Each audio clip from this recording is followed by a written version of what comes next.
Clarence Fountain, a founder of Blind Boys of Alabama, dies. File in this Jan. 11, 2001 file photo. Clarence Fountain, founder of the Grammy-winning gospel group The Blind Boys of Alabama, appears before a show in San Francisco. Fountain died Sunday, June 3, 2018, in a hospital in Baton Rouge, Louisiana. He was 88. AP photo. Justin Sullivan, file, Baton Rouge, Louisiana. AP, a founding member of the Grammy-winning gospel group The Blind Boys of Alabama, has died. Clarence Fountain was 88. Fountain died Sunday in a hospital in Baton Rouge, Louisiana, where he had been taken Friday, manager Charles Drebe of Atlanta said in an email Monday.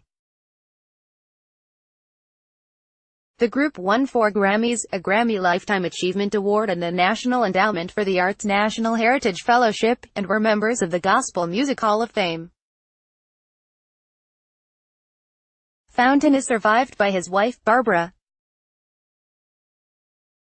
The family planned a private viewing Monday at their church with a public funeral Tuesday at a larger church which had not yet been chosen, Drebe wrote. Fountain stopped touring with the group in 2007 because of complications from diabetes, but sang on their 2017 album, Almost Home, according to a statement from Drebe's Blind Ambition Management. It said the album grew out of the realization that only Fountain, the group's longtime leader, and its current leader, Jimmy Carter, remained of the original members. These men were both raised as blind, African-American males in the Deep South during the Jim Crow years, and they were sent to a school where the expectation for them was to one day make brooms or mops for a living.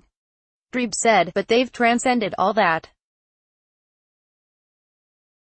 The arc of their lives and of the band reflects the arc of a lot of changes in American society, and we wanted to find a way to capture their experiences in songs. Fountain and friends started their first singing group as students at the Alabama Institute for the Negro Deaf and Blind in Talladega, where Fountain was enrolled when he was 8. The Happy Land Jubilee singers sneaked off campus to sing for soldiers at a nearby training camp. Buoyed by the praise and money they received, the group left the school in 1944 while still in their teens, Drebe wrote in the news release about Fountain's death. They were still called the Happy Land Jubilee Singers when they had their first hit single in 1948, I Can See Everybody's Mother But Mine. The name they used for the rest of their careers came from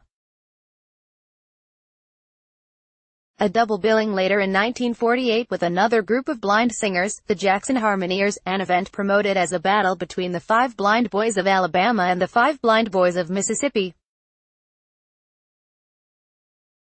The crowd loved us, the name stuck, and things took off for us, Fountain said, as quoted in the news release. After a series of concerts with the Jackson Harmoniers, he said, Ray Charles's manager offered a big touring deal if they would cross over to other genres. There was no way we were going to go pop or rock. Fountain said, who needed it? Our bellies were full, we had no headaches, we were happy. At least I was happy, singing real gospel. They signed with Specialty Records in 1953, but left after 5 years because of more pressure to sing secular music. They sang in 1960s benefits for the Rev. Martin Luther King Jr., and kept singing hard-driving gospel, even as it became less popular. They won national acclaim in 1983 for the off-Broadway stage production of Gospel at Colonus, an adaptation of Sophocles' tragedy Oedipus at Colonus set in a black Pentecostal church. Morgan Freeman played young Oedipus, and the Blind Boys sang the part of the blinded Oedipus. The play received 2 Obie Awards, and was nominated for a Pulitzer Prize and a Tony Award.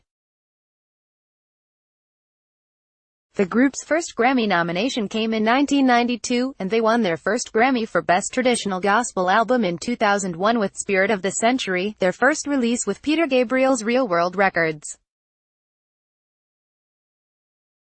They won Grammys in 2002, 2003 and 2004 for Higher Ground, Go Tell It on the Mountain, and There Will Be a Light, the last of collaboration with Ben Harper.